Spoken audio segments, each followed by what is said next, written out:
a caliph of grand ambition, a ruler who left behind towering monuments but also deep divisions.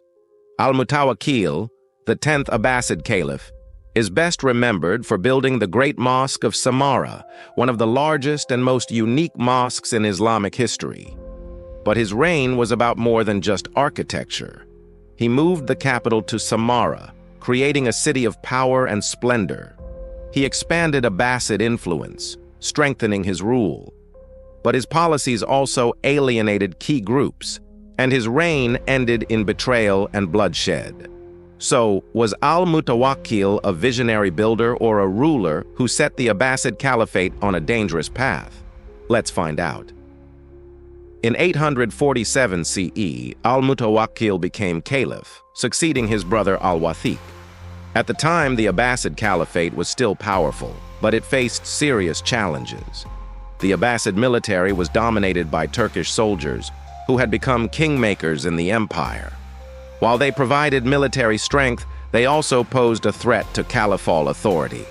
Al-Mutawakkil was determined to rule on his own terms, but to do that, he needed a new base of power. At the start of the Abbasid dynasty, Baghdad was the empire's capital, but by Al-Mutawakkil's time, it had become unstable, with frequent conflicts between different factions. His solution? Move the capital. He chose Samarra, a city further north along the Tigris River. It was designed to be a caliphal city, controlled by the ruler and his inner circle. Al-Mutawakkil expanded Samarra massively, building palaces, administrative buildings, and military barracks. But his greatest project was still to come: the Great Mosque of Samarra.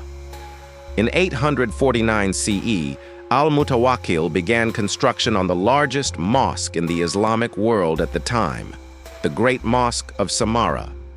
Its most famous feature? The Malwiya Minaret, a 52-meter-high spiraling tower unlike anything seen before. The mosque itself could hold tens of thousands of worshippers, symbolizing the Abbasid Caliphate's grandeur and strength. But why did he build it so large and so different? Some historians believe it was to rival the great mosques of Baghdad, showing that Samarra, not Baghdad, was now the empire's true capital. Others suggest it reflected Mesopotamian influences. Whatever the reason, the mosque stood as a symbol of Al-Mutawakkil's ambition. But his rule was about to take a darker turn. Al-Mutawakkil was not just a builder. He was also a ruler who enforced controversial religious policies. Unlike his predecessors, he rejected the Mu'tazila school of thought, which had been favored by earlier Abbasid caliphs. Instead, he promoted a more traditional Sunni Islam.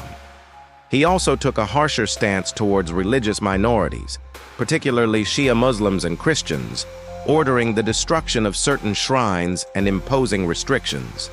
These actions deepened sectarian tensions within the empire. Meanwhile, tensions were also rising within his own court. The Turkish military officers, once his protectors, were growing too powerful. And Al-Mutawakkil, determined to assert his authority, made a fatal mistake. He openly insulted and humiliated them. By 861 CE, Al-Mutawakkil had made too many enemies. He had alienated the Shia. He had clashed with the Turkish generals, and he had even begun favoring his younger son over his designated heir. That year, a conspiracy formed, and on November 11, 861, Al-Mutawakkil was assassinated, stabbed to death by his own Turkish guards. It was the first time an Abbasid caliph had been murdered by his own military, and it would not be the last. His death plunged the Abbasid Caliphate into instability, with power shifting more and more into the hands of the Turkish military. Al-Mutawakkil left behind a contradictory legacy. He built Samarra into a magnificent capital, with palaces and mosques that still inspire awe today. His Great Mosque of Samarra remains one of the most iconic landmarks of Islamic architecture. But his policies created deep divisions, and his reliance on the Turkish military ultimately led to his downfall.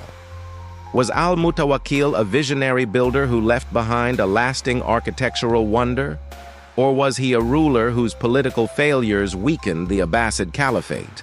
Let us know what you think in the comments. And don't forget to like and subscribe for more history.